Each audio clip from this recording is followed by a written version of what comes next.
opens, what have you learned?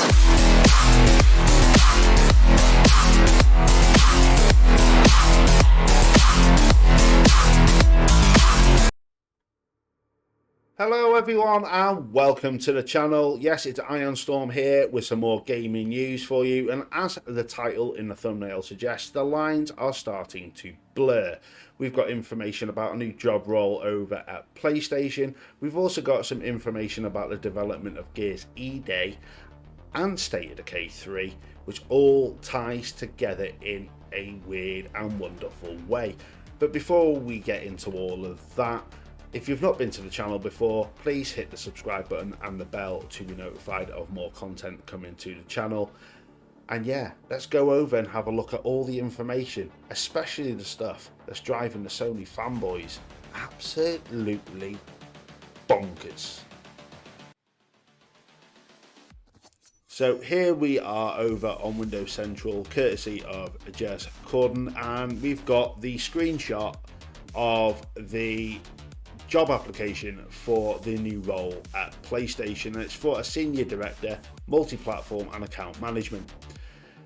Yes, Sony in a sense have been multi-platform for a while because they do put a few of their games over on Steam, but that's not the bit that is driving the Sony fanboys bonkers, and it's actually the overview of the role that is driving them nuts.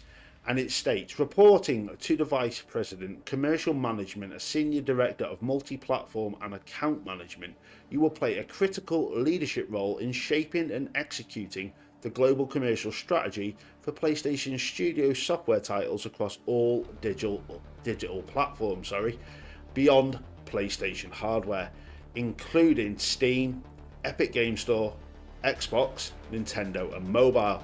Now that is the bit that is driving them absolutely bonkers. It's the whole Xbox situation, that they potentially are going to lose some of their first party titles via multi-platform to Xbox.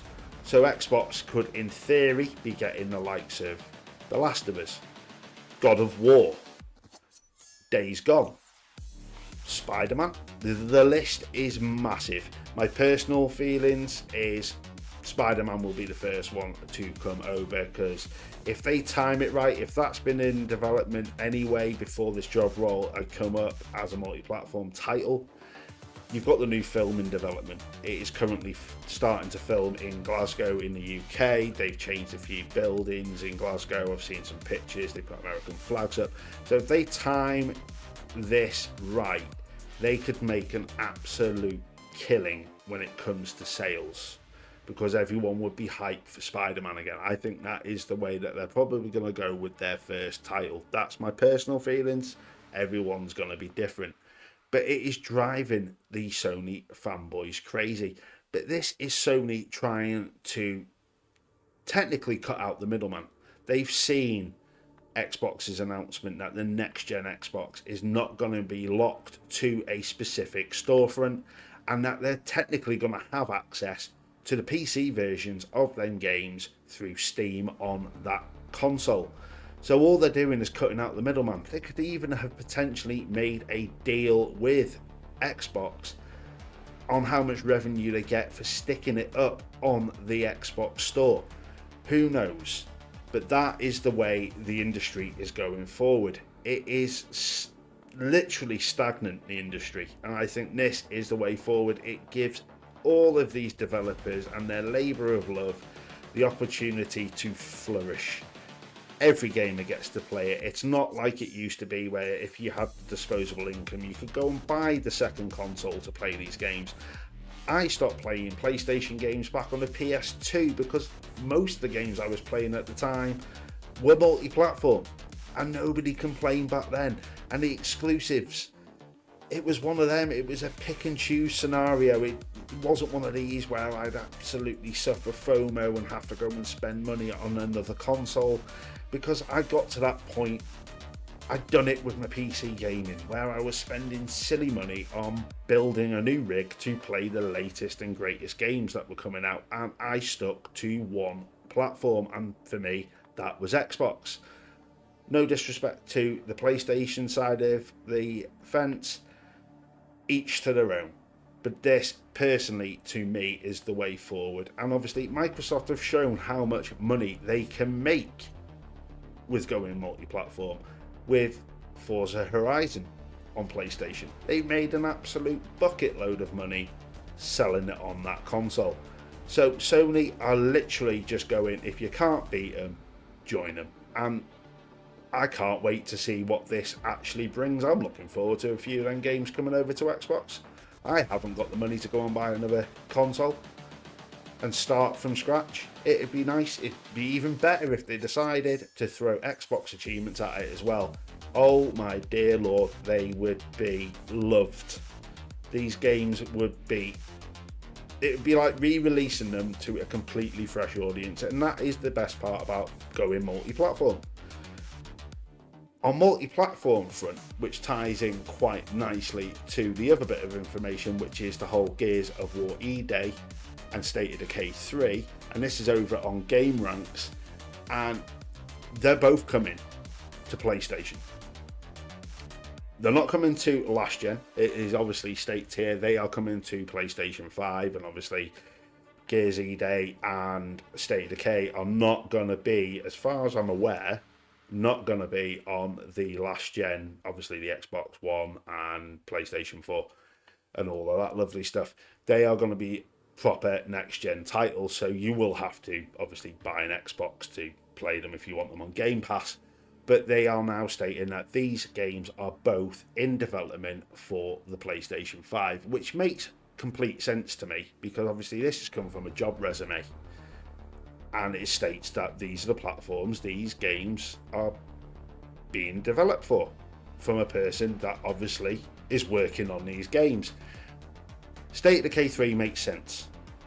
Nobody's seen anything of it for a while, so could it be that they've put a load of the team on pause and said, right, we're going to take this game to PlayStation, do a support, get it up to the same level as the Xbox version, and then finish both of them at the same time for a day one release? And yes, it could happen. It could potentially, for both of these, be a staggered release, just like Indiana Jones was. But for me personally, I think, especially with Gears of War E-Day, I personally think they're going to drop that day one. They're hyping up the Sony side with Gears Reloaded, which is out very soon, and it'd be a perfect way of making a bucket load of money, because you've just introduced the Gears franchise to a whole new audience who probably never played the game before. And if they haven't played it, I suggest they do, because Gears is an absolutely amazing game. I'm going to have a look at Gears Reloaded for the sheer fact of I love the first Gears of War game. The original trilogy is epic, and for me personally, I think hats off to Xbox for giving it to PlayStation. There's going to be a lot of people that are going to really enjoy that. So obviously you've got the information here that they're developing both these games for PlayStation.